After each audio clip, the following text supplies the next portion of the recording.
Halo dan selamat datang kembali. Hari ini kita punya sesuatu yang di permukaan kayaknya teknis banget, tapi intinya justru sangat manusiawi. Kita akan bedah sebuah naskah konseptual dari materi kuliah soal sistem penunjang keputusan, atau ya SPK. SPK, betul. Tapi lupakan dulu deh istilah-istilah rumitnya. Anggap aja ini studi kasus tentang cara kita berpikir.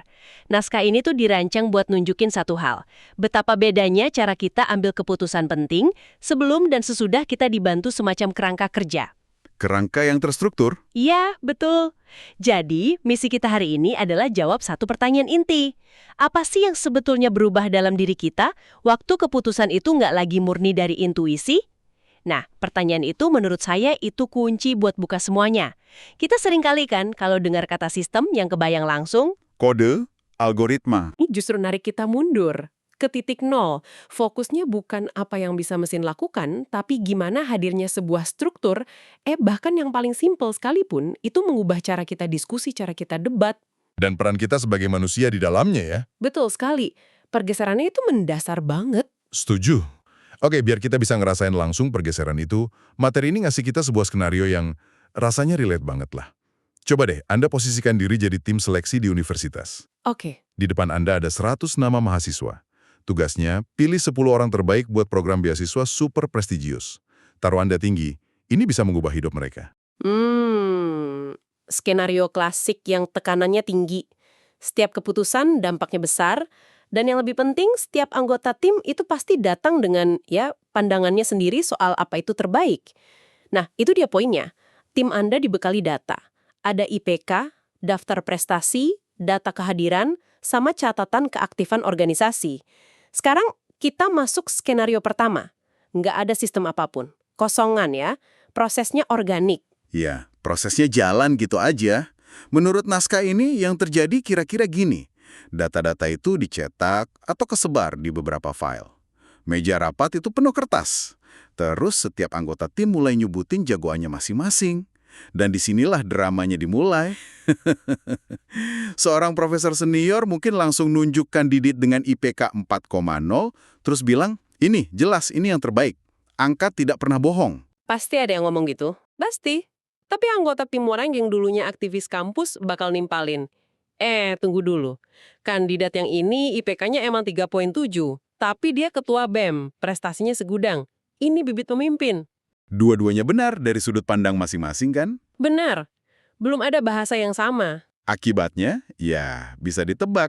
Diskusi jadi panjang, alot, melelahkan, setiap orang kekeh sama interpretasinya.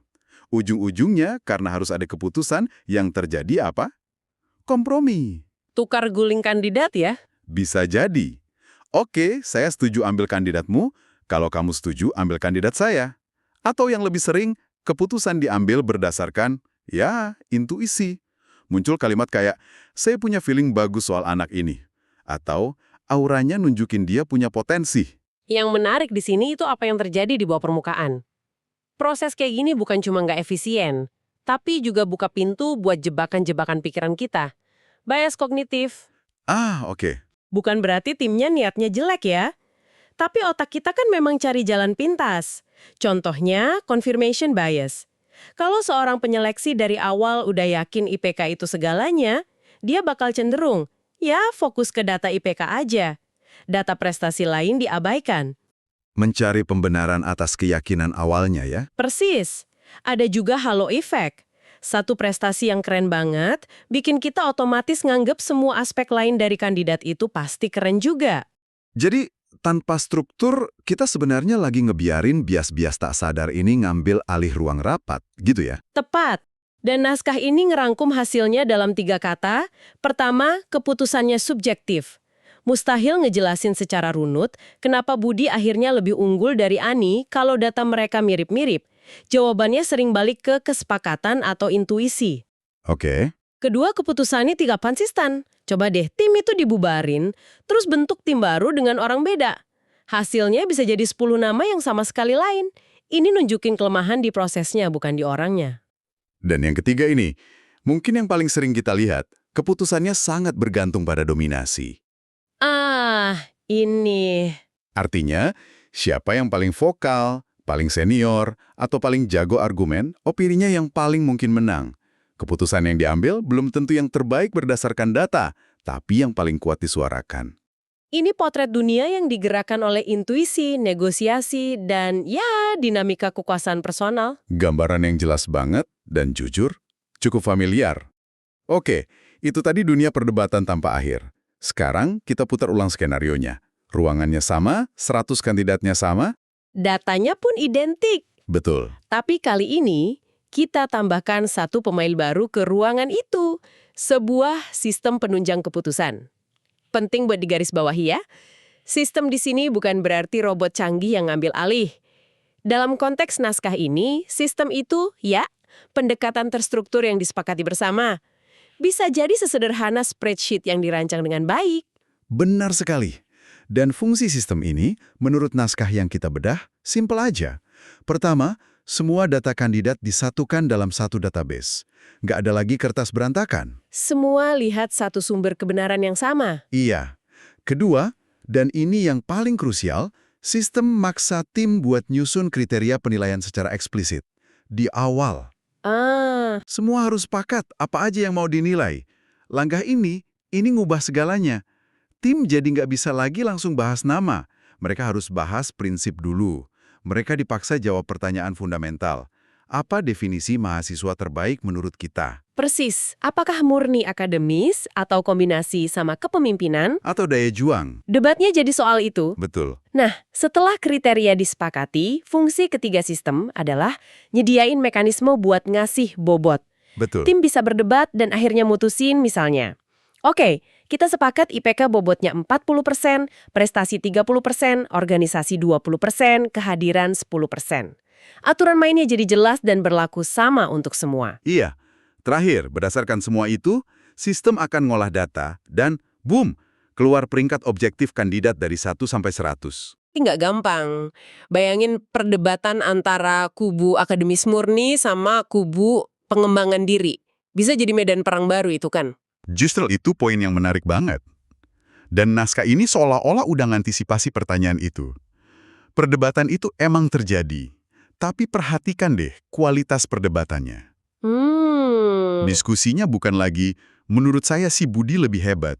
Tapi jadi, apakah bobot 40% buat IPK itu adil? Jangan-jangan ini bikin kita kehilangan kandidat dengan jiwa pemimpin luar biasa yang IPK-nya nggak sempurna. Persis. Perdebatannya naik level. Dari membela individu jadi membela prinsip. Tim bisa lakuin simulasi.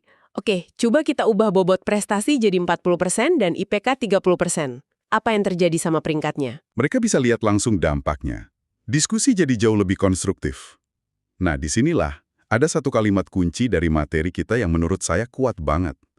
Manusia tetap berperan, tetapi perannya bergeser dari menebak menjadi mengevaluasi. Itu benar-benar membalikan keadaan. Dari seorang pendukung yang berjuang buat jagoannya, menjadi seorang arsitek yang merancang sistem yang adil. Lalu mengevaluasi apakah arsitektur itu sudah menghasilkan bangunan yang kokoh? Peran yang jauh lebih kuat ya.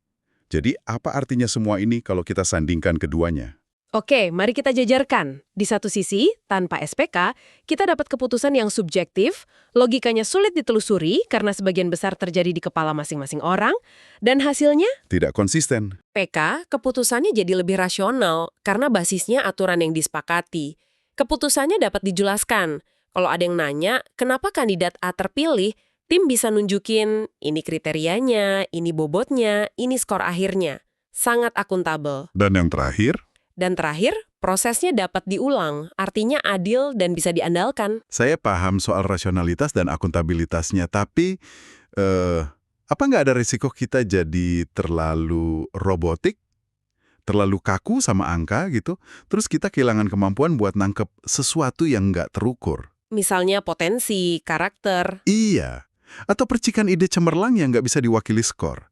Di mana letak sentuhan manusianya di sini? Pertanyaan yang sangat valid. Dan ini kritik yang paling sering muncul terhadap pendekatan sistematis. Naskah ini ngejawabnya dengan, menurut saya bijak banget. Sistem penunjang keputusan itu tidak dirancang untuk menggantikan penilaian manusia. Oh, Tapi untuk menginformasikannya. Peringkat yang dihasilkan sistem itu bukan keputusan final yang harus ditelan mentah-mentah. Anggaplah itu sebuah peta yang detail banget. Oke, oke. Tim seleksi masih pegang kendali penuh. Mereka bisa lihat peringkat itu dan bilang, tunggu, kandidat nomor 11 ini skornya cuma beda tipis sama nomor 10. Tapi dari catatan wawancara, dia nunjukin visi yang luar biasa. Mungkin kita perlu pertimbangkan dia. Jadi sistem ngasih rekomendasi berbasis data, tapi keputusan akhir yang melibatkan kebijaksanaan dan nuansa tetap di tangan manusia ya? Tepat sekali. Intuisi tidak dibuang, tapi dikasih fondasi data yang kuat. Jadi, daripada pakai intuisi buat nebak dari nol, kita pakai intuisi buat menginterpretasi hasil analisis yang udah objektif. Itu perbedaan yang besar. Besar. Ini juga nyentuh prinsip dasar yang sering kita lupa. Garbage in, garbage out. Kualitas keputusan sistem sangat bergantung pada kualitas data yang kita masukkan dan kebijaksanaan kita dalam merancang kriteria. Kalau kriterianya keliru ya, sistem cuma bakal bantu kita bikin keputusan yang salah dengan lebih cepat. Ya juga ya. Jadi ini semua kembali ke disiplin berpikir yang difasilitasi oleh alat, bukan alat yang ngambil alih pikiran kita. Betul. Ini pergeseran dari proses berbasis lobby dan kompromi ke proses yang lebih terstruktur, transparan, dan ya, lebih bisa dipertanggungjawabkan. Benar. Dan ada satu catatan penutup yang penting dari materi ini. Pertanyaannya, apakah dengan SPK, keputusan yang dihasilkan dijamin 100% benar atau sempurna? Nah, Jawabannya tentu saja tidak. Nggak ada sistem yang bisa meramal masa depan. Seorang kandidat peringkat 1 bisa aja gagal di tengah jalan. Dan kandidat yang nggak terpilih bisa jadi sukses banget di tempat lain. lalu apa dong tujuan utamanya kalau bukan buat dapat jawaban yang sempurna?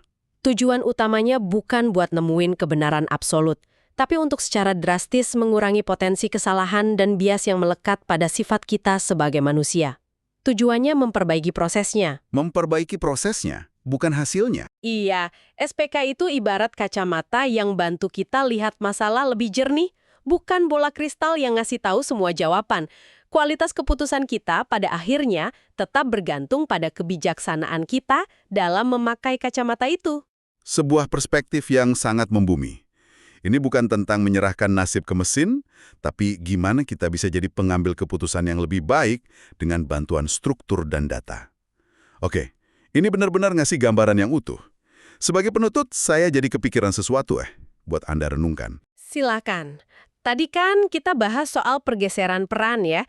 Naskah ini bilang peran manusia geser dari menebak menjadi mengevaluasi hasil dari sistem. Kalau itu benar, pertanyaannya adalah, keterampilan baru apa yang sekarang jadi paling krusial buat seorang pemimpin?